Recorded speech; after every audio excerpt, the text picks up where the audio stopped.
Rahmatullahi wa barakatuh. Alhamdulillah wassalatu wassalamu ala Rasulillah wa ala alihi wa sahbihi wa man tabi'ahu wa wala. Subhanaka la ilma lana illa ma 'allamtana innaka antal alimul hakim. Wa la hawla wa la quwwata illa billahil aliyyil azim. Amma ba'd. Hadirin hadirat muslimin dan muslimat sekalian jemaah rahimakumullah. Alhamdulillah, kita melafazkan rasa syukur kepada Allah Subhanahu wa taala kerana pada malam ini dapat kita bertemu kesekian kalinya dan kita akan menyambung pengajian daripada kitab ini, kitab tentang Manasharaki dalam sirah Nabi Muhammad sallallahu alaihi wasallam. Jadi pada malam ini kita akan meneruskan lagi tajuk yang berkenaan dengan dakwah. Dakwah ni maksudnya mengajak. Ya, mengajak, dan ini merupakan tugas atau kerja para rasul-rasul alaihi wassalatu wassalam, iaitu mengajak manusia beriman kepada Allah Subhanahu wa taala. Dan tugas ini disambung oleh para alim ulama selepas kewafatan Rasul sallallahu alaihi wasallam. Jadi ini dakwah. Ya, dakwah yang banyak disebut oleh Allah Ta'ala di dalam Al-Quran. Antaranya, ud'u ila sabili rabbika bil hikmah.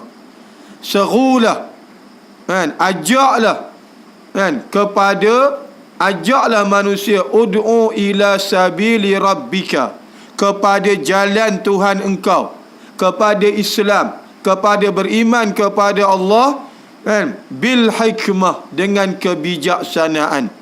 Hikmah. Kemudian Allah kata apa lagi? Wal mau'izatil hasanah, dan juga dengan nasihat yang baik. Nasihat yang baik. Wajadilhum billati hiya ahsan, dan berdebatlah mereka, kan, dengan jalan yang terbaik, dengan hujah-hujah, dengan bukti-bukti, dengan nas-nas, ya, jalan yang terbaik.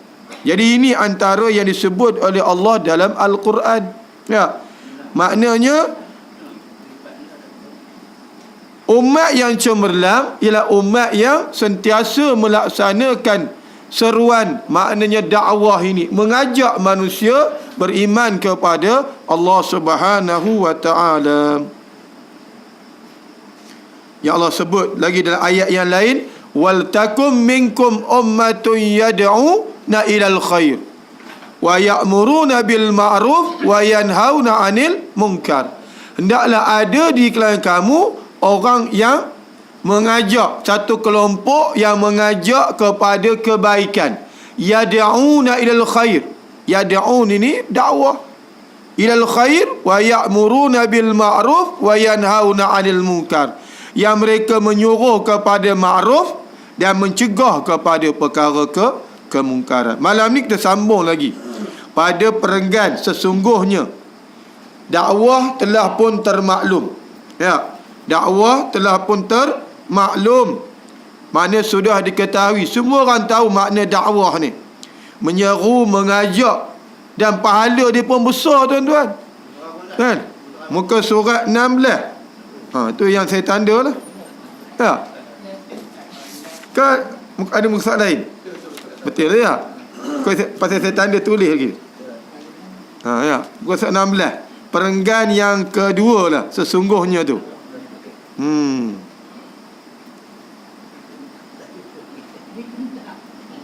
Tak apa. Sesungguhnya dakwah telah pun termaklum. Ya, semua orang tahu tentang dakwah, tentang maksud dia tadi secara ringkas, tentang kelebihan berdakwah ni.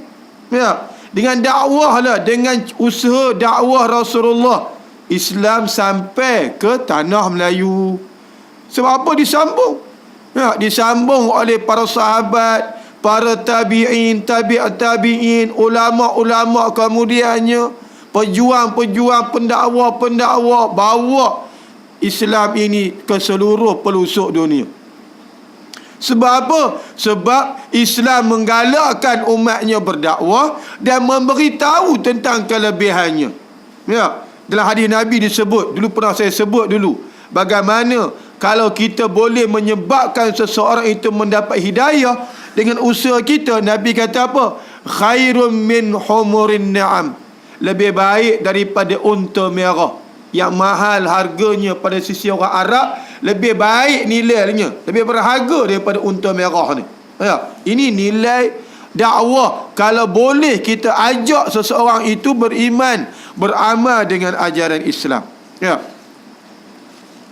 Ciri asalnya telah pun tersebar dalam Al-Quran dan As-Sunnah, di mana penulisan mengenai Islam ditulis dalam buku-buku yang berjilid-jilid tebalnya yang dimiliki oleh umat Islam. Banyak dah dakwah ni kita disebut, diceritakan. Ya.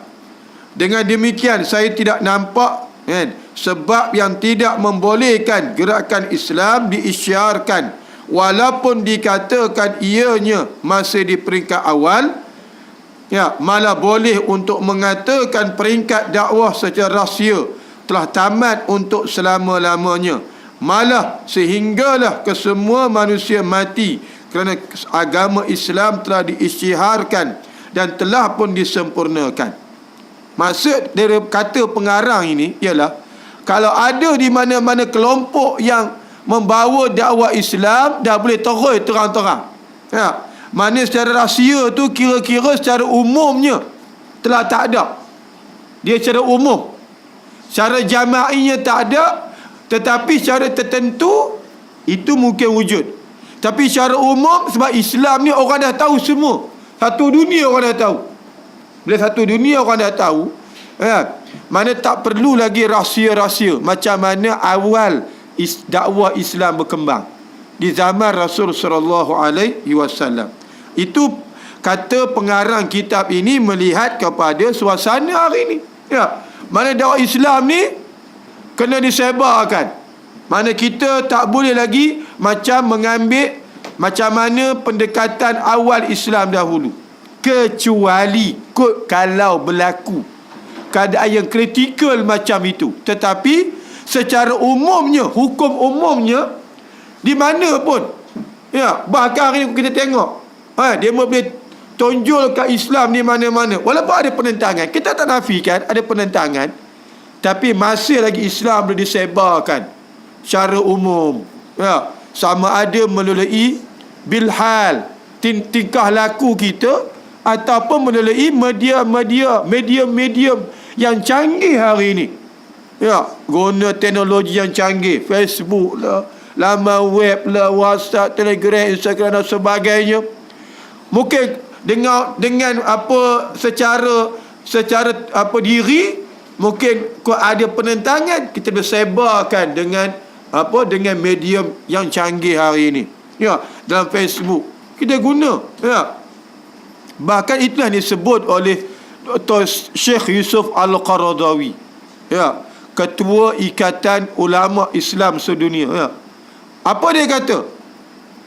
Dia kata hari ini jihad, antara jihad yang utama, ya, dalam kitab dia kata ialah umat Islam perlu menguasai medium yang seumpama ini. Ini jihad utama. Lebih utama daripada guna senjata, guna pedang, guna pistol ke guna senapang. Sebab hari ini nak serang musuh Islam, sebab musuh Islam dia guna serangan ini. Ya, dia guna serangan ni pasal dia tahu serangan senjata tak berapa berkesan. Sejarah lampau dah tunjukkan serangan senjata, tuan-tuan, tak berkesan. Daripada Pak Jajah mungkin puluh tahun, tapi akhirnya umat Islam kembali balik, ingin kembali pada ajaran Islam yang sebenar. Mereka berjaya pada satu ketika, jangka pendek, jangka panjang tak berjaya. Mereka boleh bunuh seramai mungkin, tapi tak berjaya nak membunuh benih-benih Islam secara total. Kita baca sejarah, ya, di mana-mana pun, di negara bekas jajahan Soviet Union dulu, kita tengok. Memang kalau nak tengok kejamnya kezaliman komunis ni, sosialis ni, dahsyat. Dahsyat. Orang kata dahsyat lah komunis ni. Ada nampak bibir Islam ni, habis. Dia bunuh, dimusnahkan, dihalang. Tetapi benih Islam akhirnya bila Soviet Union ni runtuh, umat Islam makin bangkit untuk beramal kembali balik. Mereka tahu jati diri mereka. Dulu mereka teraniaya, mereka mazlum, mereka dizalimi kerana tak dibenarkan beramal dengan ajaran Islam. Ini berlaku ya. Ini.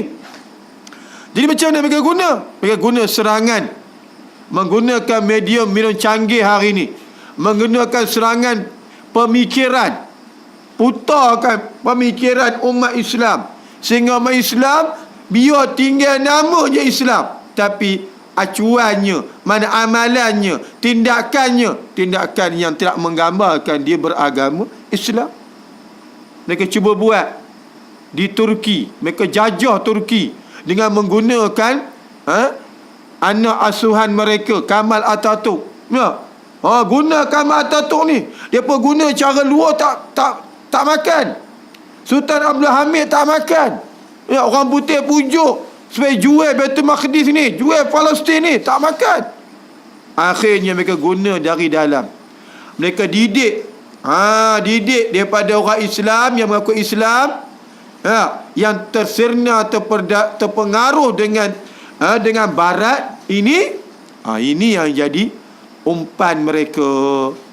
Jadi ni alat mereka. Akhirnya Khilafah Osmaniyah runtuh. Bila runtuh, kita tengok 10 tahun mereka memang mengambil tindakan drastik. Sebab kalau orang Islam teruk pun tak seteruk ini. Dahsyatnya Kamal Atatürk ini yang ulama-ulama kata, mengikut kajian, Kamal Atatürk ni dia berasal-usul daripada keluarga Yahudi. Dia masuk Islam kerana tujuan inilah, nak meruntuhkan Khilafah Osmaniyah. Dia bawa fahaman kebangsaan Turki sekular ke dalam masyarakat. Dengan kelemahan sistem masa itu, akhirnya runtuh.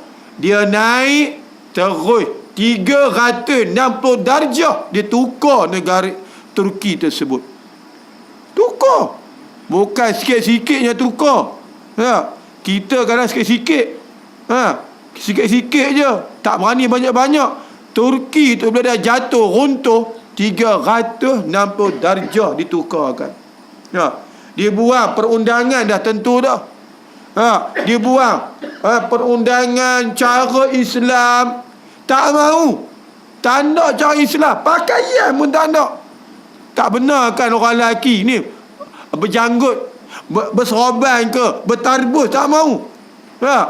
Dia nak pakai cara Barat. Cara Barat. Perempuan tak boleh pakai tudung untuk aurat.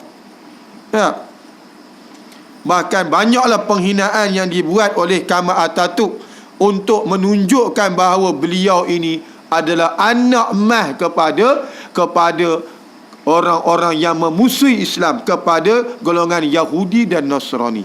Ini dakwah.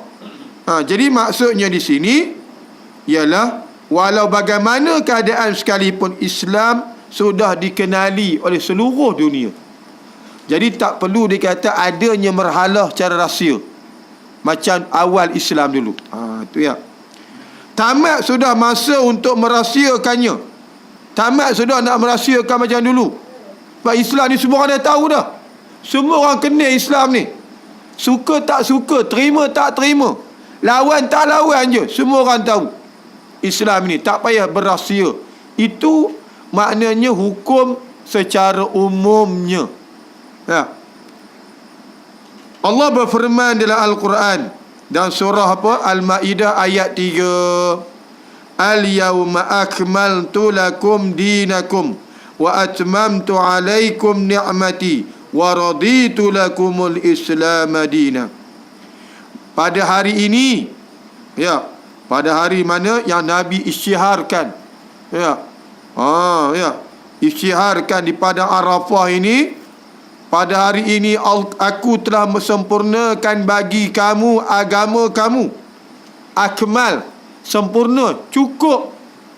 Makna bahagian agama Islam ni cukup dah. Nabi cerita dah sampai Z. Bab apa? Bab ibadat lengkap, bab munakahat lengkap, nikah, cerai, begitu begini. Bab muamalat lengkap, hukum umumnya. Bab jenayah pun lengkap, termasuk pentadbiran politik dan sebagainya, lengkap. Maka sempurna dah. Al-yawma akmaltu lakum dinakum, dinul Islam, agama Islam. Ya. Kemudian Allah kata apa lagi? Dan aku telah cukupkan nikmatku kepada kamu. Nikmat, ya, disempurnakan, dicukupkan nikmat Islam, nikmat iman, ya, kepada kita. Segala nikmat Allah Ta'ala beri, ya. Dan aku telah redakan Islam itu menjadi agama untuk kamu. Wa raditu lakumul islami dina. Ya, agama yang Allah reda ialah agama Islam. Jadi maknanya pada ketika mana Nabi membacakan firman Allah ini, Nabi nak ceritakan bahawa Islam dah lengkap. Seluruh kehidupan manusia dah diterangkan oleh Allah Subhanahu Wa Taala dan dijelaskan secara detail oleh Nabi Muhammad sallallahu alaihi wasallam. Detail. Apa Nabi tak cerita, tuan-tuan? Itu sebab Nabi menunjuk contoh. Ya, Rasulullah tunjuk contoh. Dialah Rasul, dialah seorang ketua negara, ahli politik, seorang bapa, seorang suami. Bukan suami pada seorang tu, suami pada beberapa orang. Ya. Mana seorang sahabat, seorang rakan, seorang maknanya kenalan. Semua Nabi tunjuk contoh bagaimana nak jadi seorang negarawan. Ya. Bagaimana nak jadi seorang politik. Ya. Ahli politik, yang kita ada politikus, ha, ahli politik. Tapi tunjuk, ha. Jangan pula nanti kata Nabi tak berpolitik pula. Ada orang tak nak terlibat politik, tak nak. Dia kata politik ni kotor. Tu politik kamu, kotor lah. Dah politik bagi duit, politik buli, gaduhnya, baling kerusi, kotor lah. Ini politik Islam, bersih. Memang kadang-kadang ada juga kena geram juga dia ni, ngaji ke tak ngaji. Tak nak terlibat politik, ustaz, kotor politik ni. Politik kotor, itu politik yang kotor. Ni ikut politik yang jernih, politik Islam yang jernih, bersih. Seolah-olahnya mereka menafikan dalam Islam tak ada politik, Nabi tak berpolitik. Yang Nabi merintah negara tu apa? Adakah Nabi berdakwah je? Ya, pergi surau ke surau je, dakwah je, tak ambil hal politik. Ada juga kadang-kadang kelompok-kelompok ni tak ambil hal politik, sembang politik dia tak ada. Bagus kerja dia, tapi dikurang sesudah itu. Mana mau? Kalau begitu Nabi paling layak, paling aula berdakwah macam tu. Pergi satu dunia dakwah gitu, tak payah. Tapi kenapa Nabi nak jadi ketua negara, nak berpolitik? Nabi berpolitik pula, bukan sekadar politik dalaman, politik antarabangsa pula. Hubungan Nabi dengan negara-negara jiran macam mana? Semua Nabi tunjuk. Ni. Jadi di samping Nabi berdakwah ni, Nabi tunjuk bagaimana Islam diamalkan.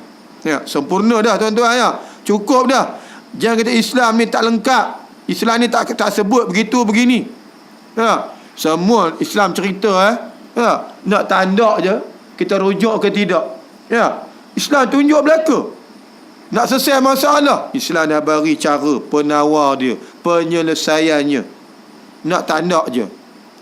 Tetapi kita boleh menghadkannya dengan berkata, sekiranya gerakan Islam hampir menyamai peringkat ini, ini bukanlah bermakna bahawa sebahagian daripada individunya menyamai para sahabat.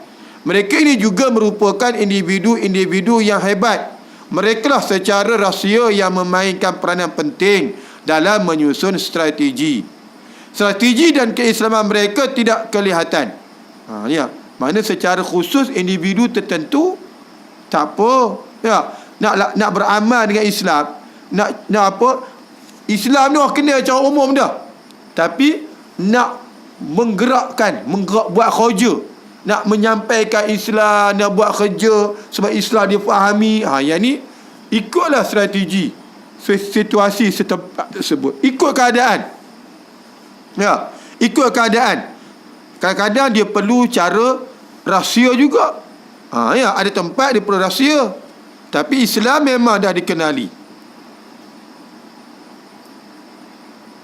Individu-individu sebegini sebenarnya memang ada pada semua peringkat. Tetapi keistimewaan yang mereka lakukan adalah keistimewaan peringkat pertama untuk menguatkan kesempurnaan hubungan mereka dengan masyarakat jahiliyah yang mereka hidup di dalamnya. Ialah kadang-kadang cara mereka menyebarkan, mengajak kepada Islam yang syumul ni perlu kepada pendekatan yang pendekatan macam peringkat pertama di zaman Rasulullah. Lepas Islam dah kenal dah. Tapi kerana pemerintah dia zalim, pemerintah dia penganiaya, mungkin di negara kita taklah begitu. Kita boleh sebarkan Islam, nyatakan Islam, ajak orang kepada Islam, ajak orang kepada kembali kepada Islam. Islam penyelesaian terang-terang kita boleh guna pelbagai medium. Tapi ada setengah orang dia tak boleh guna macam tu. Dia kata Islam lah terbaik, dan dia kata dia ajak supaya berhukum ke syariat Allah. Besok hilang. Tak ada lah. Royop lah dia. Cara dia nak ajak secara macam peringkat awal zaman Rasulullah. Yang tu boleh. Mana cara khusus untuk tempat-tempat tertentu, situasi tertentu. Walaupun secara umum saya sebut tadi, pengarang kita ni sebut, maknanya sebaran ke Islam ini ke seluruh dunia secara terang-terang dah. Sebab orang dah kenal Islam. Cuma secara makna lebih perinci, nak ajak orang kembali pada Islam, beramal pada Islam. Semua tempat dia tak bagi ajak terang-terang. Tak bagi. Tuan-tuan cuba baca lah kisah di negara-negara Arab, tuan-tuan. Negara Arab, walaupun orang Arab yang awal masuk Islam, tapi sejarah dia kita tengok bagaimana mereka dengan penghayatan Islam.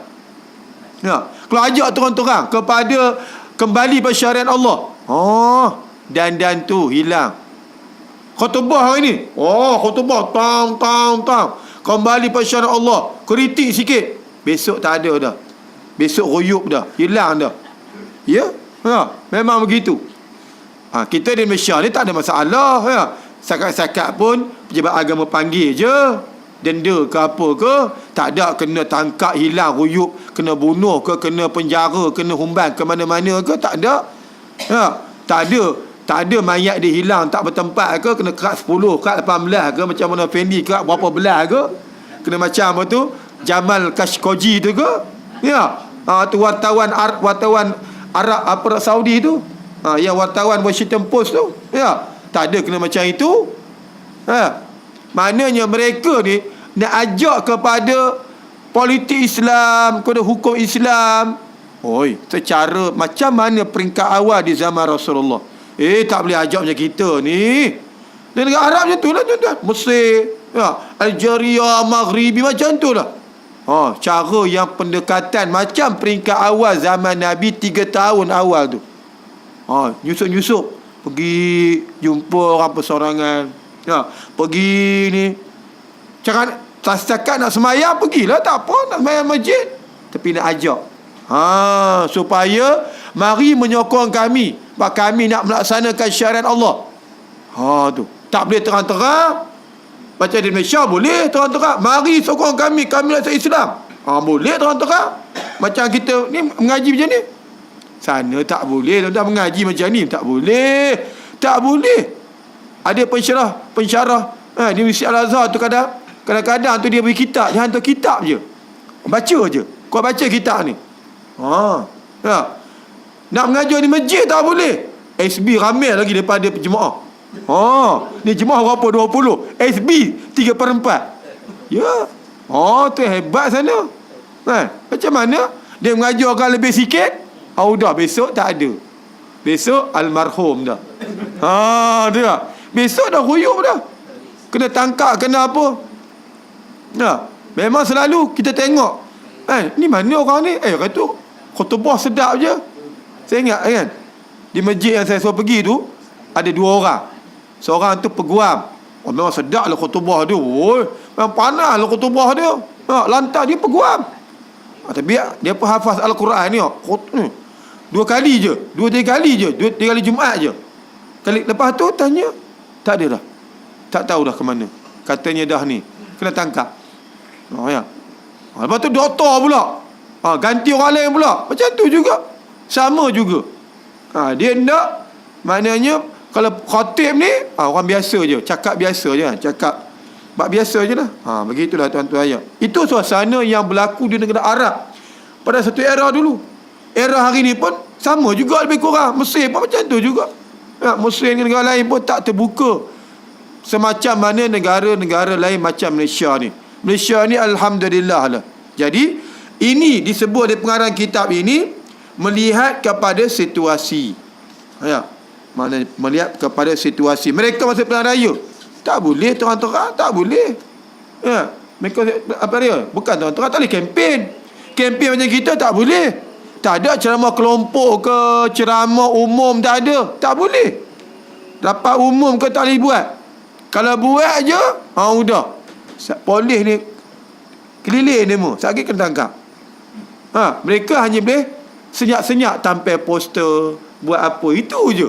Tampil poster boleh tak senyap? Tampil poster. Kita dah faham, kita cakap Islam tak faham lagi. Jelah. Tak apalah ya. Bagi kena bagi faham lah ya. Tu kerja kita lah, dakwah. Yalah nak cerita begitu ya. Cerita begitulah tuan-tuan muslimin dan muslimat sekalian ya. Ni.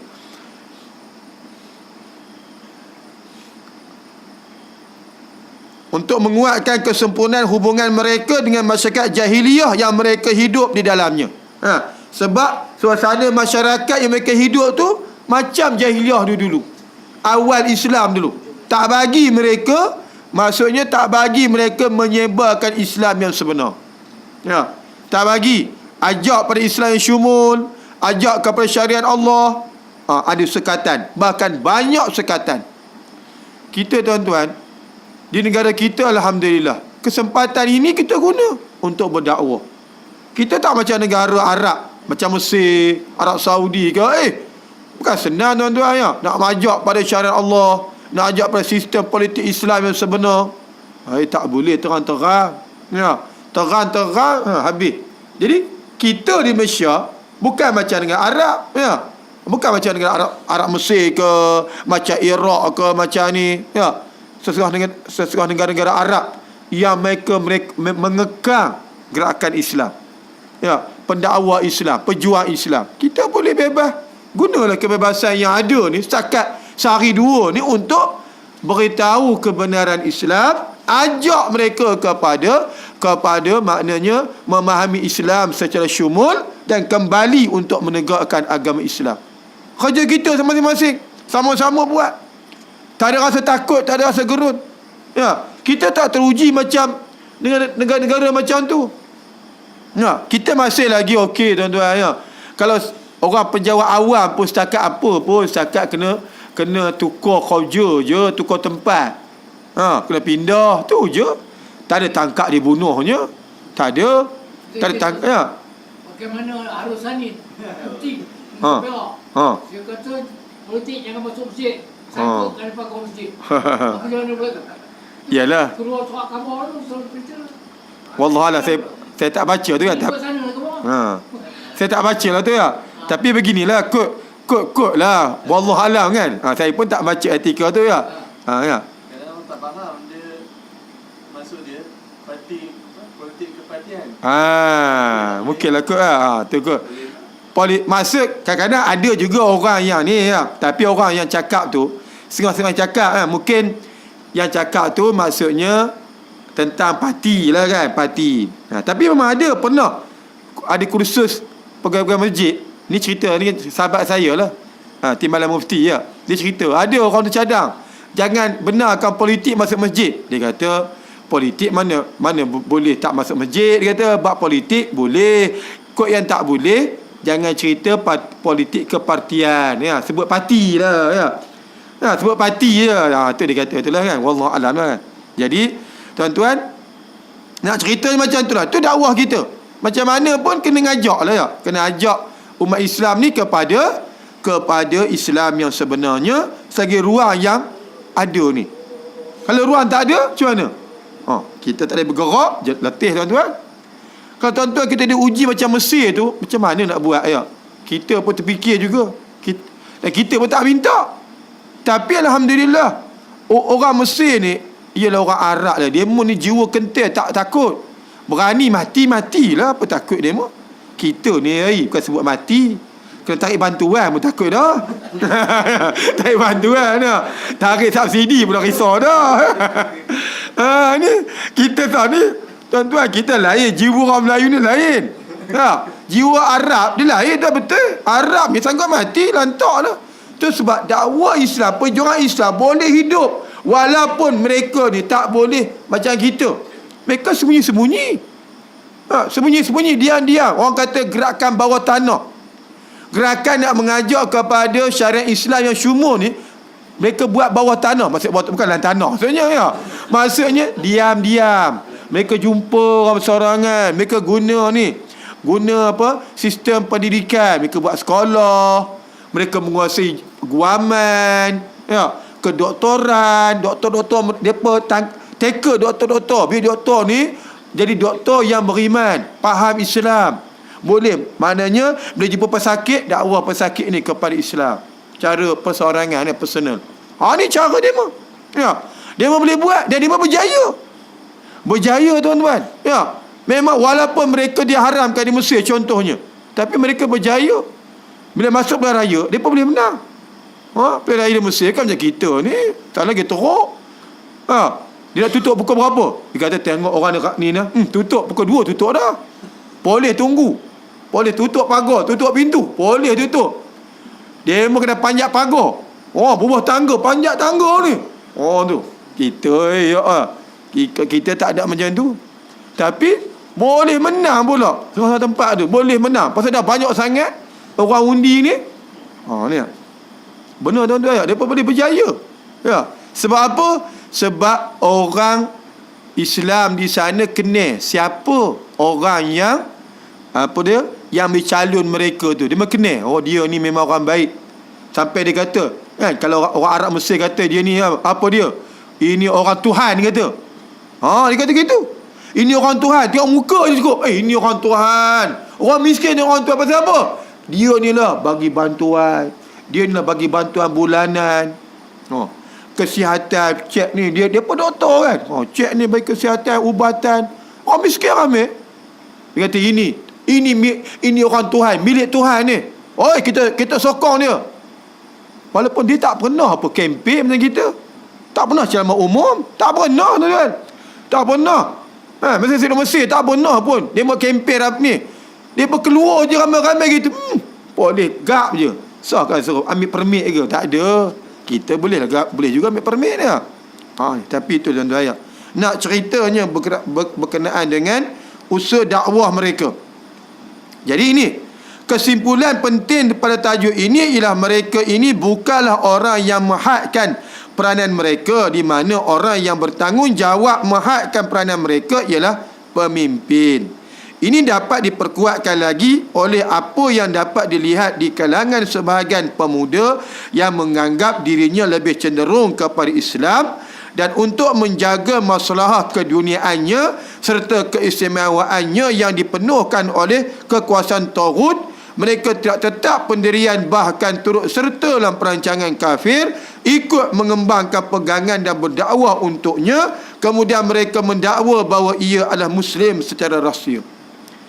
Maksud di sini bukan maksudnya dia buat kerja ni sembrono, tidak. Dia buat kerja macam tu atas arahan, mana disuruh oleh pemimpin. Kamu jangan terang-terang, tak payah kempen yang terang. Ini arahan. Berbeza dengan dia kata pandangan setengah-setengah orang mengaku Islam, nak Islam, tapi dia buat kerja orang yang menentang Islam. Kononnya kerana lemah, awak bekerja, sanggup jadi balaci orang tu.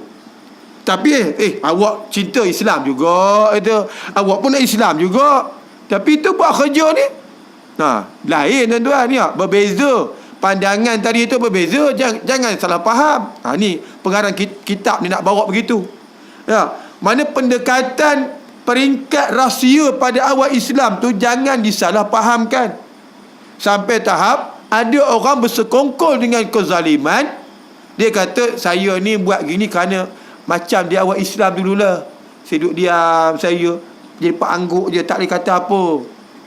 Betul ke tak boleh kata apa? Secara mana yang kata tak boleh kata apa tu?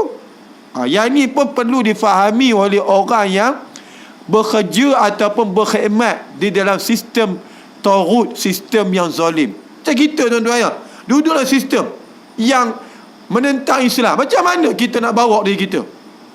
Ni pengarang kitab ni nak cerita ni. Jangan dia buat dalih pada awal Islam. Pada awal Islam Nabi redha je sistem yang ada tu. Nabi buat tak kisah. Memang betul. Ya, tapi apa dia punya peraturannya? Ya. Memang pada awal Islam Mekah Mekah di sana banyak berhala. Memang betul lah. Ada orang guna hujah ni untuk mengiyakan perbuatan dia bersekongkol dengan kezaliman.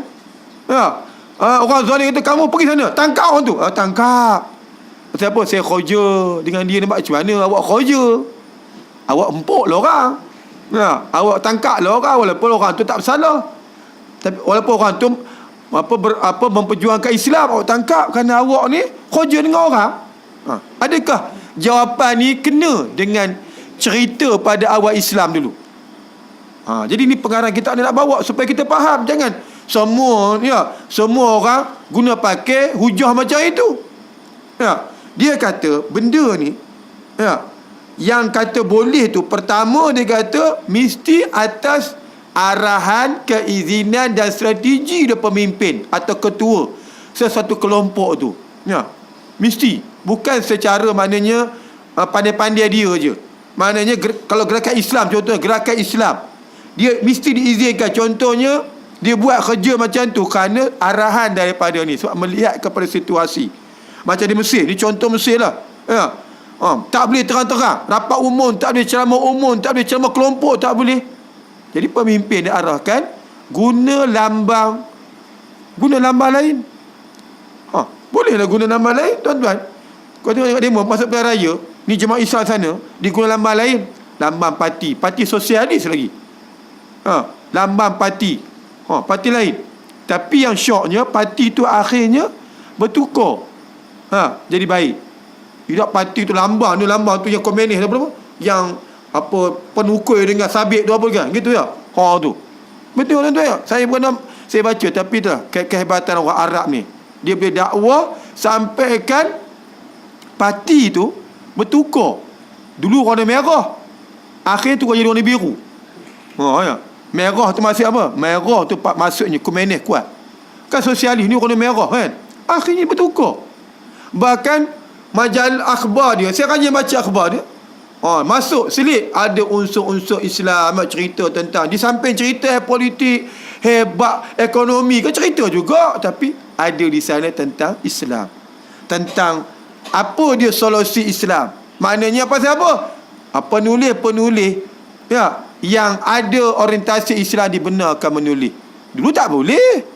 Dalam akhbar mereka. Memang saya suka melanggan. Saya suka baca. Yang internet pun saya baca. Yang ni saya beli. Memang saya beli. Tiap keluaran, tiap minggu saya akan baca. Seronok baca. Itu antara salah satunya akhbar yang saya suka baca lah. Yang lain tu tak berapa suka. Ada satu lagi tu Al-Ahram. Ini akhbar kerajaan. Dia sokong kerajaan sajalah. Saya baca, tengok tajuk je budak. Tu saya baca sebab apa? Banyak penulisan. Kebetulan pun saya suka minat politik sikit. Bacalah tentang bagaimana dia boleh tukarkan parti yang berorientasikan kepada sosialis. Warna merah, memang parti tu warna merah, lambang ni pun tu dah apakah bertun ni apakah gitu kan, dengan sabit tu akhirnya bertukar jadi warna biru. Akhirnya penulisan dia pun penulisan yang berada orientasi Islam. Tak adalah orientasi kepada komunis sosialis sana. Tak ada. Dalam apa-apa perkara pun. Itu. Ya. Saya cerita pasal Ikhwan Muslimin lah tu. Itu cerita parti Ikhwan Muslimin lah. Ya. Ikhwan, ni apa cerita yang orang kata sebagai satu contoh ya. Depa tak boleh bergerak macam kita. Di Malaysia ni, parti-parti politik boleh bergerak secara bebas. Dia tak boleh bergerak bebas, dia tak boleh bergerak bebas. Ya, dia diharamkan dia gerak bawah tanah, tapi dia tak ketinggalan masuk pilihan raya. Sama ada secara bebas ataupun secara dia guna parti lain. Dia ada hubungan baik dengan parti ni, parti asas apa, tapi mereka bagusnya akhirnya mereka dapat mewarnai orientasikan parti tu, maknanya kecenderungan kepada Islam tu ada. Tu walaupun masih tetap perbezaan parti. Itu situasi di Mesir lah tuan-tuan ya. Bagaimana mereka boleh tarik. Banyak bukan parti tu contoh. Dia ada parti yang saya baca tu parti Sya'ab. Sebab tu ada parti apa? Wafat ke? Al-Wafdu lah kan. Banyak. Ya, mereka guna. Mana orang tu bagi guna parti tu, dia masuk guna parti ni. Tapi orientasi dia orientasi Islam. Ya, dia membawa orientasi Islam. Walaupun nama parti tu memang orientasi dia bukan Islam. Ya, sosialis ke apa ke ya. Jadi tuan-tuan ya, kita melihat ya, suasana yang mereka buat ini ya. Mungkin berbeza dengan kita lah. Kita tak macam itu. Ya. Jadi ada orang yang dia ambil hujah macam tu. Ya, secara individu, ya, secara persendirian yang tidak ada mana rujukan, tidak ada dalil yang kuat. Dia kata, saya terpaksa. Awak ni macam mana nak buat apa? Terpaksa. Orang suruh. Terpaksa lah. Ya. Awak orang lemah. Ya. Terpaksa ikut. Pak turut. Orang buat zalim, awak pun buat zalim. Ya. Orang suruh bunuh, awak bunuh. Ini tak boleh diterima. Ya. Ini tak boleh diterima. Ini kata ya. Mereka tidak tetap pendirian, bahkan turut serta dalam perancangan kafir. Ikut mengembangkan pegangan dan berdakwah untuknya. Pasal kerja dengan orang yang torut ni, dia ikut cara dia, lentok dia. Kemudian mereka mendakwa bahawa ia adalah Muslim secara rahsia. Ya. Nak macam mana? Ya. Ini adalah satu penipuan besar dalam Islam dan bukanlah salah satu daripada peringkat tertentu yang terdapat dalam Islam. Ya, pengarang kitab ni kata, bukan. Hujah mereka ni bukan. Jangan buat pasal, dia kata. Jangan pula pandai-pandai pula. Kami ni ikut macam peringkat awal Islam. Rahsia, diam-diam, beramai. Tapi tunduk dengan sistem yang jahiliah. Benar ke? Ya. Memang Nabi Muhammad dan para sahabat dia di Mekah, memang suasana sistem pada masa itu sistem jahiliah. Tapi Nabi tak tunduk dengan sistem tu. Adakah Nabi terlibat dengan riba, dengan judi, dengan arak? Nabi iya ke? Tidak. Berbeza dengan orang hari ni. Dia terlibat dengan judi. Tak apa, macam mana nak buat macam mana kata. Ya. Orang lemah kata. Orang ni boleh judi. Kita judilah. Lesen judi bagilah. Nak ni.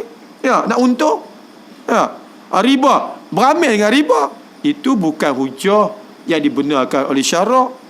Ya, jangan guna hujah itu ke. Jangan guna hujah pada peringkat awal Islam. Ya, sebab ada orang guna. Ya, untuk menghalalkan tindakan rakus. Ya. Pemerintah yang zalim. Dia ni. Ya. Dia mengiyakan. Dia memberi pula. Maknanya hujah-hujah. Boleh pemerintah rampas tanah orang. Contohnya. Dengan hujah, dia kata dulu Sayyidina Umar pernah rampas tanah orang. Bila pula Sayyidina Umar rampas tanah orang? Ya. Macam mana pula dia ambil tanah tu? Memang Sayyidina Umar ambil. Macam mana kaedah dia ambil? Kaedah Sayyidina Umar ambil untuk apa? Membesarkan Masjid Nabawi. Itu pun atas izin. Bukan merampas-rampas gitu je. Pasal apa? Dia cakap tu nak menghalalkan tindakan merampas tanah. Kan dulu ada isu lah. Sama saya belajar dulu, kami bising tentang ni. Ya. Kanun tanah negara. Boleh ambil tanah orang ni dengan mudah-mudah. Jadi ada seorang pendakwah ni, ustaz ni kata, boleh. Sayyidina Umar pernah buat gitu. Bila kita rujuk, Sayyidina Umar buat gitu. Dia buat macam mana? Dia nak halalkan tindakan tu, kezaliman tu. Nak halalkan tindakan kezaliman tu. Macam-macam akal dia mau. Cari akal. Dia mau cari akal. Ya. Ni yang ada tak betul ni. Ya. Dia mau menghalalkan tindakan tu, tindakan ni, Contohnya, kenapa tak laksana hudud lagi? Sayyidina Umar pernah tak laksana hudud. Dia buat hujah gitu. Sayyidina Umar bila pula tak laksana hudud? Undang-undang Islam ada. Sayyidina Umar pada tahun tu dia tak laksana kerana musim kemarau. Bukan undang-undang tu tak ada. Cuma undang-undang tu tak dilaksanakan kepada kesalahan mencuri kerana ada perkara syubhah. Hudud ni bila ada unsur syubhah kena dielakkan. Syubhah hanya pada masa itu apa? Kerana musim kemarau, kebarangkalian yang mencuri itu kerana kebuluran, kelaparan, ada masalah. Yang ni tak kena potong tangan. Dia benar lah tindakan Sayyidina Umar tu. Dia buat hujah. Kita tak laksana hudud, tengok Sayyidina Umar tu pernah tak laksana hudud. Bila pula Sayyidina Umar tak laksana hudud? Dia cuma tak laksana hukuman kerana ada unsur syubhah. Dan itu memang dalam Islam gitu. Hudud ni, contohnya undang-undang tu ada, dah ditatbikkan, dah diqanunkan. Bila nak laksana, kita tengok syarat-syarat dia. Contohnya mencuri, potong tangan, sabit kesalahan. Tapi tengok bila tangkap, dia ni orang yang susah. Dia berkata aku kebuluran, tak makan, harga getah dah murah, nak beli beras tak ada duit. Salah siapa ni? Dia tuan-tuan, contoh tu kalau benar dia berkata begitu, tak boleh kena potong tangan dalam undang-undang Islam. Sebab memang musim hujan, setiap hari hujan, nak motong macam mana? Dia motong getah murah, dia mau tak ambil hair tu, motong getah. Tu getah apa duit ke? RM2. Ni RM2. Ada pula dia kata, ada menteri kata so jual getah cair tu. Dia ingat macam jual kedira kot. Jadi getah cair mahal, RM4, RM5 kata. Getah latex kita cair lah, susu cair. Dia ingat boleh jual pergi ke tempat dia kot jual. Dia ingat boleh jual kat Kuala gitu-gitu je. Dia cakap pasar je. Cakap tu memang cakap je. Jadi kalau ada, dan memang ada tuan-tuan, memang kalau kita tengok penerima getah, mereka hidup susah tuan, terutama di tempat-tempat yang memang hidup mereka bergantung kepada penerimaan getah, industri getah. Bayangkan musim hujan ni bagaimana pendapatan mereka, tak menentu, nak beli beras dan sebagainya. Kalau ditakdirkan, mana dah tahu ditakdirkan mereka ni mereka mencuri, kan dalam undang-undang Islam tak kena hukuman potong tangan. Kerana mereka ni ada unsur syubhah, kebuluran, musim hujan ni. Musim hujan. Jadi perkara-perkara itulah yang difahami oleh Sayyidina Umar. Bukan kerana dia tak buat hukuman pula tapi dia mau putar alam kot tu. Macam-macam putar alam tuan-tuan. Saya ingat lagi dia masa tu zaman-zaman itulah berhujah lah. Kami tanya pasal apa ni? Ada jawabnya. Tu pasal saya pun rajin pergi kursus BTN ni. Pergilah kadang kursus BTN berperang sajalah. Zaman Sayyidina Umar yang majikan tak bayar gaji cukup, yang dia kata tak suruh majikan tu kena potong tangan kan. Jadi macam mana sekarang ni majikan kita, kerajaan kita yang bagi gaji tak cukup, apa hukuman terhadap kerajaan kita? Yalah, kalau kerajaan kena tukar je lah. Yalah, dia itu akan kembali pada amanah lah kan. Yang Nabi sebut fa'ti kullazi haqqin haqqa. Berilah kepada orang yang berhak akan haknya. Masalah gaji ke apa ke tu, maknanya beri kepada orang berhak akan haknya. Bahkan di sana banyaklah cerita tentang bayaran sehingga Nabi sebut berikan upahnya sebelum peluhnya kering. Itu sebagai galakkan segera beri tu. Supaya nak kan, walaupun sekarang ni sistem bukan salah sistem gaji sebulan tu, tidak. Maksudnya Nabi suruh beri secara, kalau mana segera, tak boleh tangguh-tangguh lama. Tangguh-tangguh lama. Bertangguh lama ni akan memudaratkan orang tu lah. Orang tu berharap kepada upah. Dia ada diri dia, anak isteri dia. Begitulah tuan-tuan. Jadi mana orang yang menunaikan amanah, dia laksanakan amanah. Adil amanah, tunaikan amanah, kata Rasulullah. Jadi kalau tak tunai amanah, Berdosa lah dia. Bertanggungjawab lah. Kalau dia seorang yang orang besar, dosanya ya, besar lah dosa dia pada dia pemimpin. Ya, tak menunaikan amanah. Di akhirat besok, kan? Maknanya balasan azab dia besar kerana tidak menunaikan amanah. Kan? Orang zalim tak menunaikan amanah besar. Ya, begitulah sesiapa pun yang tak menunaikan amanah, maknanya berdosa lah. Jadi tindakan-tindakan apa yang tak menunaikan amanah ni tindakan yang bercanggah dengan ajaran Islam. Pengikut macam mana? Dapat bahan dosa juga. Apa dia? Pengikut yang menyokong. Kalau betul maknanya tindakan itu diiyakan. Ya. Kita kalau berlaku perkara-perkara yang tak baik, contohnya keluarga, kita jangan mengiyakan, ya. Kalau kita mengiyakan, dapatlah saham. Contohlah ya, kalau kita mengiyakan isteri kita contohnya, mendedahkan aurat, dapatlah saham. Sepatutnya kita kena dakwah, didik isteri kita, anak kita. Jangan dedahkan aurat, jadi pun dedah. Kita pun suka senyum pula, nyerongil lagi ya. Tu dapatlah pahala pula dosanya, balanya. Bukan ni ya. Mana kita kena tegur lah anak-anak kita. Begitulah pemimpin macam tu lah. Mana kalau orang setuju dengan dia, maknanya itu kata proses nasihat menasihati, tegur menegur. Kata Islam ada lah tegur menegur. Ad-din an-nasihah. Agama tu nasihat menasihati. Qulna liman ya Rasulullah. Para sahabat tanya, bagi siapa ya Rasulullah? Qala lillahi, bagi Allah, kan? Wali kitabihi, wali rasulihi, wali aimmatil muslimin, aimmatil muslimin, pemimpin wa Islam, wa amatin, dan seluruh wa Islam.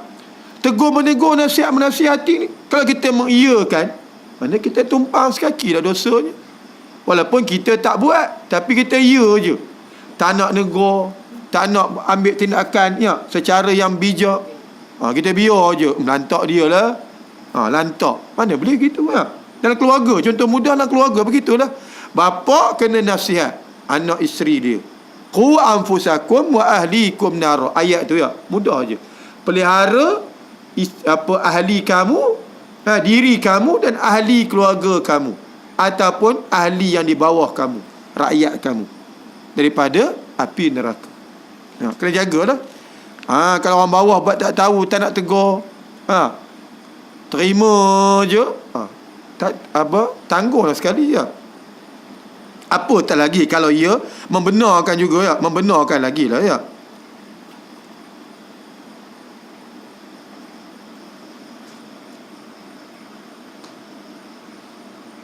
Orang yang menentukan peranan ini bagi pemuda dan pemudi Muslim ialah pemimpin gerakan Islam dan bukannya dengan penentuan dirinya sendiri. Mereka yang akan memainkan peranan dalam peringkat-peringkat dakwah yang akan datang, mereka perlu menunaikan tanggungjawab dengan arahan dari ketua gerakan, bukannya dengan pilihannya sendiri. Maksudnya, ya, dia duduk dalam sistem itu, dia kena dipandu, diarah, bukan dengan dengan pilihannya sendiri. Maknanya kalau gerakan Islam ni contoh lah, mana pejuang Islam ya, kelompok Islam, dia nak buat apa, dia nak duduk dalam sistem yang jahiliah, dia kena ada panduan dan arahan daripada pemimpin, daripada orang atas.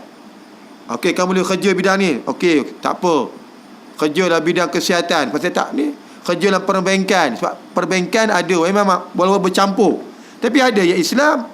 Kalau dia biarkan yang Islam ni dimonopoli oleh orang yang tak kerti Islam, lagi haru kamu kerja. Tempat fatwa-fatwa tuan-tuan tentang bekerja di perbankan, Dr. Yusof Qardai benar beritahu dah. Walaupun memang betul perbankan tu mengamalkan ribawi, tapi di sana ada yang mengamalkan Islami, dan kita kena masuk. Dan bahkan Yusof Qardai kata kena masuk, kena ambil ilmu demo. Kalau sampai masa boleh keluar, buat sendiri perbankan Islam secara khusus. Ya. Sebab dia bukan 100%. Ya, dia ada campur-campur. Yang haram dengan yang halal. Kecuali lah memang 100% haram. Judi tak ada haram halal ya. Tak ada judi haram, judi halal. Walaupun sekarang ni ada ya. Judi haram pasal tak lesen. Judi halal ada lesen. Tu sekarang. Dan Islam tak ada. Haram tetap haram. Yang tu. Tapi dalam sistem yang dibuat perbankan ni, di samping yang ribawi, yang haram, betul, ada yang sistem yang halal, yang umat Islam perlu juga menguasainya. Dan satu masa dia kata kena rebut peluang ni belajar, dan satu masa kena buat. Itu yang ada perbankan Islam hari ini. Alhamdulillah, kita ada bank-bank Islam yang wujud di seluruh dunia. Jadi benda-benda macam tu kena dipandu, bukan pandai-pandai sendiri. Nak buat macam mana? Dah kerja gini, terlibat dengan benda yang haram. Ada dia punya peraturan dan syarat dia. Nanti kalau begitu, boleh kerja lah dalam industri judi. Macam mana ya? Dah tak ada kerja lain ni, kerja rezeki saya kata.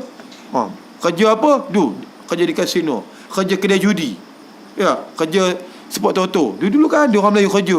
Orang Melayu kerja tu jadi kerani, jadi apa dulu kan. Dekat zaman saya budak-budak tu, masa sekolah tu, ada di Pekan tempat saya tinggal tu. Orang kampung saya pun, kakak tu kerja ni. Itu dia nombor orang. Ayah dia pun tak kisah macam tu. Dia tak faham. Tak faham, dia kata bukan dia main judi. Bapak dia pun okey je. Bapak dia datang surah. Saya ingat budak-budak saya dengar lah. Dia kata anak dia balik dia. Ajak kerja mana dia tu? Mana kerja di kaunter tu untuk dengan orang datang. Dia kata dia bukan main judi, dia cuma kerja situ aja. Mana dia tak faham. Dia tak faham konsep terlibat dengan benda haram ni macam mana persempadan yang kata tu. Adakah misi main judi je baru kata haram? Ni tuan-tuan ayat. Jadi berlaku. Jadi benda-benda macam ni kena difahami. Jangan dia guna hujah. Dia kata nampak macam mana saya berada macam peringkat awal Islam dulu. Mana sistem jahiliah tu merebak.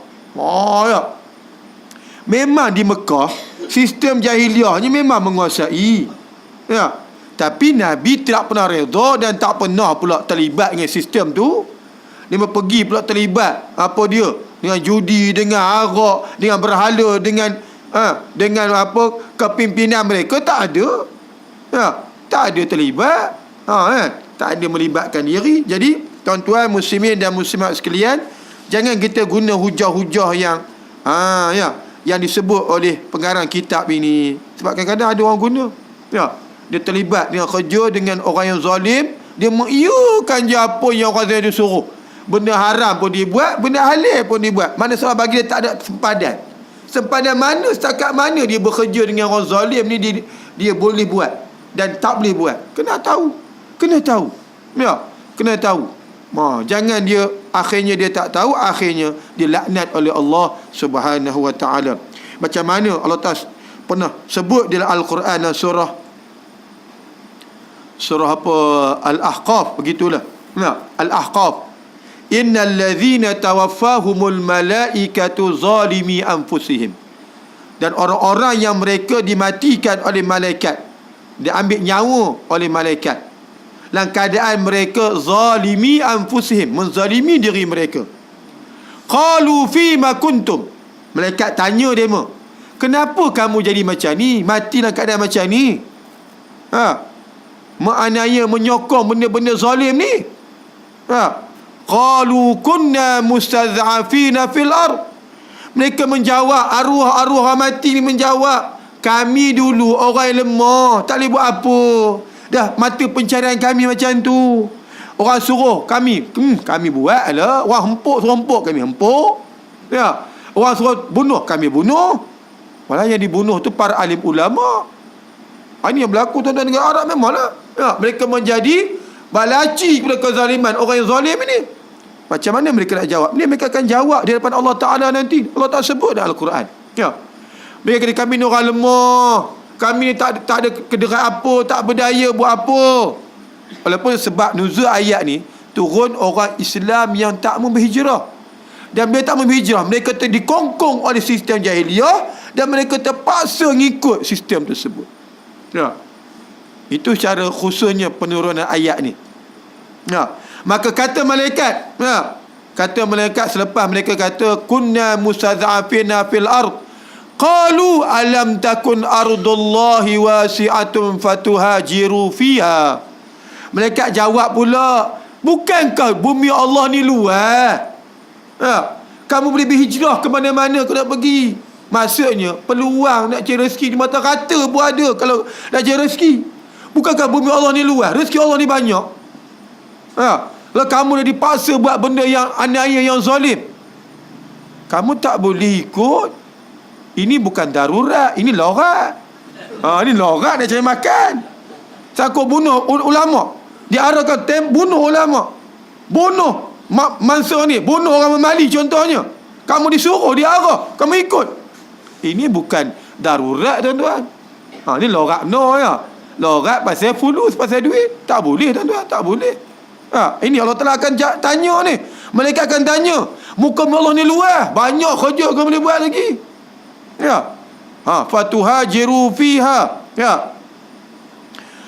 Alam takun ardullahi wasi'atun fatuhajiru fiha faulaika ma'wahum jahannam wasa'at masira. Dan bagi mereka tempatnya neraka jahannam dan seburuk-buruk tempat kembali mereka. Illal mustadha'afina minar rijali wan nisa wal wildan. Melainkan orang-orang yang mustadha'afin daripada lelaki dan wanita dan kanak-kanak, la yastati'una hilatan wa la yahtaduna sabila. Yang mereka tak mampu nak cari alasan lain, yang tak mampu nak cari jalan lain. Dah tak ada jalan benar. Ini ulama-ulama dah beri batasannya, dah sebut dah. Allah Ta'ala dah cerita. Ya. Dia tak ada cara lain dah. Ni orang kata ni buat betul darurat. Ini bukan darurat, ni lorat. Ya. Kerja, banyak peluang kerja. Kenapa pula nak kerja kilang arak? Teman kata dah terpaksa. Boleh guna ke hujah tu? Tak boleh. Orang Islam kerja kilang arak ni apa ni kasbuk apa kilang tu. Surah pun ada kat situ. Lagi best ya. Surah pun ada tuan-tuan. Benar tu kan. Ya. Suruh semayang bagus, tapi kilang tu orang Islam. Mana suruh kerja, mana boleh kerja? Tak boleh. Terlibat dengan industri haram, tak boleh. Ya. Apa kaedah dia? Barang yang bawa benda-benda haram merupakan perbuatan tu haram. Bahkan arak ni contohnya, Nabi sebut laknat Allah pada 10 jenis golongan tentang arak ni. Bukan sekadar minum arak tu haram dah tentu dah. Yang lain tu. Yang bekerja, yang bawa van ya. Tengok bawa van kasbuk. Sedap je. Lalu sebab kita naik kereta, tengok muka Melayu Islam. Tuan-tuan pesan lah ke anak jiran kita, ke tetangga kita, jangan kerja. Yang terlibat jaga, tak kira lah kan? Betul-betul tak kira lah tu. Tempat-tempat yang memang haram lah, kompor haram. Bukan ni macam campur je. Ni tempat ni memang arak punya tempat ni. Ya, kasbuk ni ya, kilang arak. Tapi itulah kita tak ada apa orang kata apa, penguatkuasaan peraturan tersebut. Ya. Maknanya orang Islam bekerja, kita kesian dengan mereka kerana keberkatan hidup tu. Jangan pula mereka nanti di akhirat mereka akan hujah macam ni lah. Kami orang lemah, tak ada hela, kami tak nak cari kerja lain. Bila pula tak kerja lain? Kerja lain banyak lagi kerja. Carilah kerja. Ustaz, itu kena beri saya. Cerita.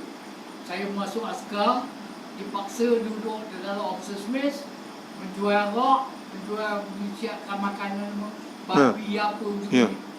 Jadi saya nak askar. Daripada sekolah sampai ke sajan saya pangkat. Tak kerja itu. Bagaimana saya nak buat? Taubatlah. Kalau askar tu. Yalah. Dipaksa. Yalah. Tak boleh kalau bertaubatlah. Nampak macam mana ya? Bertaubat. Dia kata kena bertaubat lah ya. Dah faham, dah sedar ya. Taubat lah. Benda lepas nampak macam mana ya. Kalau cerita apa hal lepas, kita kena bertaubat lah kepada Allah. Iyalah. Iyalah. Benar lah tu. Benar. Tapi Alhamdulillah ya, lepas tu akhirnya benda tu tak ada ya. Dia mes-mes dulu lah. Memang kena melawan, kadang-kadang kena ada yang melawan lah ya. Tapi ialah mungkin bukan semua orang mampu ya. Tu memang dulu askar. Saya ingat lagi pak saudara saya, dia bukan kerja askar lah. Dia manager kedai ni, Pernama. Masa tu Pernama di Pulau Pinang ya, di Sungai Ara kan. Dia kerja itu, dan dia lah di antara orang pertama memang membantah. Dia kata saya tak nak jual.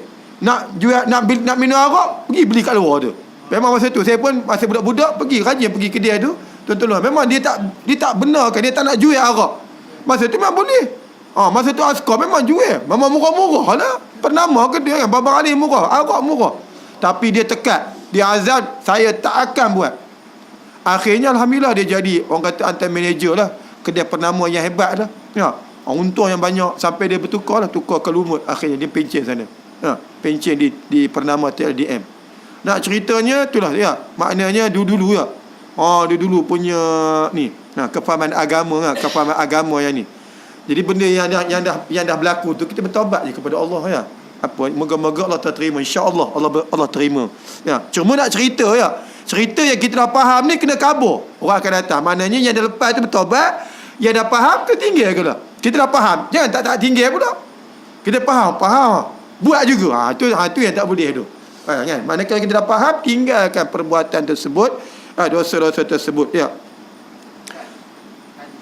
Ya, boleh. Dulu kalau kita sebut perserangan apa benda-benda khayal ni kan, ada 20 tahun dulu, boleh beza, nampak jelas. Kita sorok. Sekarang ni tutup. Sampai depan-depan kita minum satu. Serangan yang halus. Sampai nampak, sampai bila kita cakap asal minum, kosong ada. Sampai yang lain dia pun minum sekali dia cakap. Iyalah. Itulah cabaran. Depan mata kita tu macam nak buat cakap. Iyalah kita memanglah hari ni setakat ni kita bercakap je lah ya. Kita kabar lah. Tindakan kita takkan hempuk dia orang, kita kena hempuk lah. Itu pun daripada segi ni lah, penguasaan ni lah. Penguasaan memang betul. Apa yang disebut tu budaya, ialah ketum dia. Macam-macam hari ni pun. Tu yang kata ada nak halalkan ganja tu. Dia sampai demo tak nak fikir. Ataupun demo tak nak fikir solusi secara Islam. Ya. Dia pun fikir solusi secara yang konvensional hari ni tak boleh nak buat dah. Tak nak ni. Akhirnya ada cadangan. Kan kita baca akhbar ada cadangan supaya nak halalkan ganja ni. Nak halalkan macam mana di Eropah, di barat sana tu. Pulak cari cara penyelesaian cara Islam. Jangan kira-kira nak mudah je macam orang barat. Dia mau tak boleh buat, dia mau nak halalkan. Dia mau halalkan dah pun. Ganja, di tempat-tempat khas kan, marijuana, ada tempat-tempat di negaranya halalkan dah. Kan? Kita sebenarnya ada penawar secara Islam. Kenapa kita tak kembali? Inilah kadang-kadang orang Islam tak nak kembali pada Islam. Akhirnya mereka nak ikut cara barat, acuan barat. Memang betul ni cabaran kita lah. Ya, memang. Itu cabaran kita hadapi hari ni, ketum ya. Ketum. Kalau minum ketum saja tak ada masalah kan. Yang ketum campur-campur ni memang. Anak-anak murid saya pun tangkap dia bau campur apa? Campur Coca-Cola. Patut dah tak tidur 3 pagi pun terjegir biji mata je.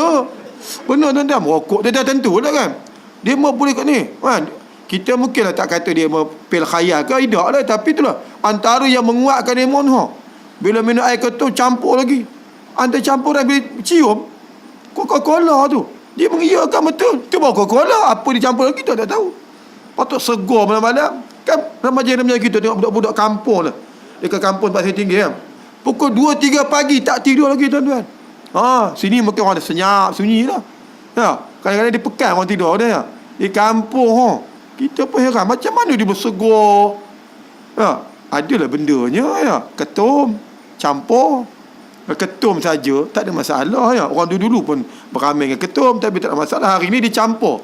Itu yang dia masalah tu. Itu cabaran kita lah, benar lah tu ya. Memang cabaran ni ya Allah ya.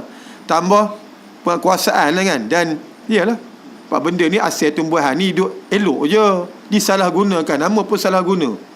Kalau betul gunanya tak ada masalah. Ni salah guna. Akhirnya ini yang berlaku. Dan memang ini perancangan musuh-musuh Islam nak lemahkan kita. Memang sebenarnya nak lemahkan umat Islam. Kita tengok umat Islam dia lemah. Peringkat dadah. Berapa ramai dia lemah lah. Nak buat apa, nak buat khojo tak boleh. Besok kalau tiba-tiba perang ke, hembus dia orang jatuh dah dulu. Tak boleh buat apa dah betul. Nak kasih senjata ke. Ini kita kena baca macam tu. Dia panggil fiqhul ma'alat. Fiqh masa depan, apa yang akan berlaku pada ke depan. Ini perancangan hala. Orang kafir, musuh Islam, dia bawa benda-benda ni nak khayalkan kita. Ya, nak lemahkan kita. Dia lemahkan cara luaran tak boleh. Cara macam itulah. Bila dada, khayal, syabu dan sebagainya memang berluasa. Ya, berluasa. Saya ingat dulu masa saya kerja Sabah tu, ialah benda ni dulu di Sabah je syabu ni. Ya. Syabu di Sabah dekat dengan Filipina, tempat saya tinggal dulu dekat Filipina. Orang Sabah kena benar lah syabu. Hari ni sampai ke mana-mana, ke Semenanjung pun. Dulu Sabah je. Kalau dia tengok syabu-syabu ni. Tapi akhirnya pepel macam tu, dia masuk. Jadi dia merosakkan umat Islam terutamanya. Macam ketum ni kan. Budak-budak kita tu lah. Kalau ni tak semangat. Tak ada ayah tu tak semangat. Sampai bawa ke sekolah tu kita pun terkejut lah. Boleh bawa ke sekolah, bawa bekal lagi. Bawa bekal lagi. Ya kan kita buat benda item ke? Rupa air ketum. Bila rampas kata spot check tak? Rampas. Ini air ketum ni kena bau kola. Dia pun tempat dia lah. Air ketum campur ke kola. Itu yang kita bau kola. Mungkin ada campuran lain lagi. Wallahualam kan. Maknanya dia mensiasat. Betul lah. Sah lah ya. Sampai begitu sekali. Sebab apa? Kalau tak minum dia kata dia ngantuk lah. Dia rasa letih. Dia semangat ya. Semangat. Jadi tuan-tuan, begitulah cabaran kita. Kita lah yang kena usaha berdakwah kepada mereka dan kena memperjuangkan agama Allah ini supaya dia dilaksanakan di negara kita, supaya kita tak mahu perkara yang disebut tadi lah, insya-Allah. Ada apa tuan-tuan, kita berhenti setakat ni insya-Allah. Kita ada soal jawab ke? Semua kita berhenti. Kita sambung perenggan lagi tu. Ustaz, sikit Ustaz. Ya. Surah Al-Ma'idah ayat 44, 46, 47. Wa man lam yahkum bima anzalallahu fa ulaika humul kafirun. Yang seterusnya zalimun, dan seterusnya fasikun. Bukan Ustaz. Kalau siapa yang tidak menghukum atau engkau hukum Allah, maka mereka adalah kafir. Dia beginilah, ayat tu dia mengikut situasi orang tu. Ya, situasi dia lah. Ya, tu sebab dia bagi 3 tu. Ada fasik, ada zalim, ada kafir. Kalau dia menolak terang-terang, kafir jadi kan. Tapi kalau dia tak tolak tapi dia beramil, dia zalim. Ataupun kalau dia jadi bisu je kan, sokong je sana tidak, sini tidak, ya tidak pun tidak. Ni lah. Jadi maksudnya tuan-tuan, secara mudahnya ya, ayat ini benar mengikut situasi individu tersebut. Ya. Mana kalau dia kata saya sokong kan sistem Islam, syariat Islam, saya sokong, itu kan. Tapi dia tak nak buat kan. Maknanya dia kedudukan dia lah. Sama ada dia fasik ataupun dia zalim. Maknanya fasik, zalim ni dia tak keluar lah daripada Islam lagi. Cuma kedudukan dia tu di sisi Allah Subhanahu Wa Taala. Yang penting tuan-tuan, ayat ni berdasarkan situasi orang yang tersebut tu dah. Bagaimana keadaan dia dengan syariat Allah Subhanahu Wa Taala. Kalau dia banyak dalil, dia bukan tak nak kata, tapi gini. Letak kat mana? Zalim ke, fasik ke, itulah. Tapi kalau dia terang-terang memang kata syariat Allah memang tak sesuai, ini qara, ini qala, ini gitu, terang-terang disebut, memang tak boleh lah. Tu terang-terang. Ya, terang-terang tu maksudnya tanpa dipaksa. Dia sedar apa yang cakap tu membawa menjerumus kepada kemurtadan. Kafirin lah. Tapi kalau dia jahil, ulama kata belum lagi dia jahil, kena beritahu dulu. Ya, kena beritahu kejahilan dia. Kena ngajar dia dulu. Ya, sebab kadang-kadang ada benda-benda ni kita kena abah sebab kadang-kadang mereka ni jahil. Jadi berpandukan kepada situasi jenis orang yang cakap ke orang yang buat perkara tersebut lah. Wallahualam. Ya. Saya dulu ada kawan, dia kerja kilang agak ni kan. Saya pernah dakwah dia, tapi dia kata macam Ustaz kata tadi lah, apa nak makan macam tak ada sahur untuk cari kerja-kerja lain. Sampai nak dia besar umur 55 ya. Pernah satu hari dia ngajak makan di rumah dia, sebelah rumah pun. Tak pergi sebab salah ya, sebelah rumah kan. Tapi kita dah tahu hukum makanan yang dia beri itu haram lah kan. Tapi yang oleh kerana fikirkan jiran sebelah rumah ni tak nak pergi lah kan. Jadi kita tak boleh buat apa kan. Tapi dia tak mau dengar dakwah kita. Yalah. Itu politik yang saya nak tanya sikit. Kita dah dalam perjuangan Islam. Tiba kerana kita hendakkan keberadaan dunia ni tadi, pangkat dan sebagainya, kita keluar daripada perjuangan Islam. Kita masuk dalam lain ke sana. Ada mereka yang mengkhianati kepada jemaah yang ada dahulu. Yalah tuan-tuan ya. Sebenarnya jawapan tu dah ada jawapan dah ya. Dah ada jawab, tahu dah tu, faham dah. Dari segi hukum Yalah, maknanya kalau kita keluar benda dah baik ya, tak ada cacat cela pun ya. Bukan buat hamba dosa besar ya. Maknanya kalau kita khianat, maknanya salah lah, dosa dah. Ya. Macam mana Rasulullah sendiri zaman Nabi ya. Zaman Nabi ada kisah masa Nabi palsu Musailamatul Kadzab, ada seorang sahabat Nabi, dia ni hafal Quran. Hafal Quran lagi. Lalu dia ni minta pada Sayyidina Abu Bakar nak pergi dakwah. Pergi jumpa Musailamah, bukan dia dakwah Musailamah. Musailamah dakwah dia. Akhirnya dia menyokong kepada Musailamah. Walau dia ni hafal Quran. Namanya saya lupa, masya-Allah. Allahumma salli Muhammad. Memang Nabi sebut, masa hayat dia Nabi sebut, ada orang yang akan bersikap macam tu. Jadi satu zaman tu, dalam bercakap tu, semua orang dah mati kecuali 3 orang, Abu Hurairah dengan dia. Abu Hurairah risau, Nabi isyaratkan berlaku pada dia. Pada kata 3 orang je. Masa Nabi cakap dalam kelompok berapa orang tu, lain semua dah mati dah sebelum Nabi wafat. Tinggal dia berdua je. Apa dia? Ya? Bukan. Jadi pada dia ni tinggal berdua je, Abu Hurairah dan dia seorang. Saya ingat saya akan sebut nama dia lah. Tapi dia ni seorang hafal Quran, orang yang bagus. Ya, tapi dalam minit di zaman Sayyidina Abu Bakar, dia pergi cenderung kepada Musailamatul Kadzab. Pada asalnya dia minta izin nak dakwah Musailamah. Musailamah pun offer dia dengan tawaran-tawaran yang lunak, dan akhirnya dia sokong Musailamah, Nabi palsu tu. Jadi tuan-tuan, macam mana Musailamah guna? Tengok dia kata, dia seorang sahabat Nabi hafal Quran pun sokong aku. Kau tak tahu kau tak sokong. Ramai orang yang menyokong, sehingga ulama sebut fitnah dia lebih besar daripada fitnah Nabi palsu Musailamah lagi. Sebab apa?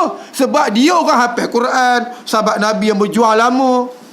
Tiba-tiba dia boleh cenderung, akhirnya dia dibunuh masa Abu Bakar memerangi kelompok Nabi palsu ni. Akhirnya dia kena bunuh. Nak cerita tu dah, fitnah lagi besar daripada fitnah Nabi palsu ni. Pak Musailamah guna nama dia. Tengok, dia pun sokong aku, kamu tengah tak sokong aku. Tu dia tu penduduk Yamamah ni 100% sokong. Sebab apa? Antara cara kempen Musailamah, dia guna nama sahabat Nabi ni, bekas sahabat Nabi lah, yang Nabi pernah sebut masa hayat Nabi. Dan kelompok mereka ni, dia kata ada orang yang akan bersikap perangai khianat, mengkhianati Allah dan Rasulnya, sehingga kepada Nabi wafat tinggal dia 2 orang, Abu Hurairah risau dah, aku ke yang jadi macam tu?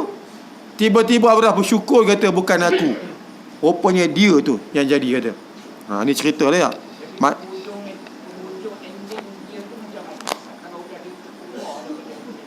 Mana yang cerita tadi tu? Cerita tadi memang iyalah. Macam perjuangan kita yang sekarang. Iyalah. Mula-mula bagus dalam Islam. Tiba-tiba keluar kena. Tu contoh cerita tadi lah. Mula dah bagus. Jadi keluar tak bagus. Ending dia macam mana? Kalau dia mati dalam keadaan macam tu, ya. Wallahualam ni, kita bukan Tuhan nak ni, tapi ceritanya maknanya dia berdosa dah. Ya. Berdosa khianat kepada agama Islam, kepada perjuangan Islam. Ya, sedangkan apa masalahnya? Bukannya dia buat dosa besar pun. Ya. Lainlah kalau dia buat dosa besar, dia buat maksiat terang-terang, ya. Macam yang kawan saya yang saya dakwah tu, dia tak mau dengar. Dia takkan juga duduk dalam agak tadi. Kita nak dakwah dia, dia kata Yalah. Kerja kita dakwah lah tuan-tuan, ya. Kita nak macam mana, ya. Dia tak mau terima, dia kerja tu. Yelah, bila dah pencen pun kena dakwah lagi. Kod mana tahu lah, dia bertobat mana tahu, ya. Dah pencen kan. Dia anak dia, isteri dia semua kerja kilang. Masya Allah, ya. Itu kadang mewah lah. iyalah, hidup mewah, ya. Hidup mewah. Gaji masa tu tahun Tapi itulah sumbernya, itulah. Kita pun tahu, ya. Sumber haram, sumber syubhah. Waliyahzubillah lah. Tuan-tuan, ada lagi? Muslimat ada? Tak ada? Kalau tak ada, kita berhenti setakat ni. Kita bertemu lagi pada bulan hadapan, insya-Allah. Bismillahirrahmanirrahim. Allahumma aftah alaina futuhal arifina bihikmatik wa anshur alaina rahmatak wa dhakirna ma nasina wa alimna ma jahilna ya rabbal alamin. Allahumma ja'alna minal ladzina yastami'una al-qawl fayattabi'una ahsana. Wa sallallahu ala sayyidina Muhammad walhamdulillahi rabbil alamin. Assalamualaikum warahmatullahi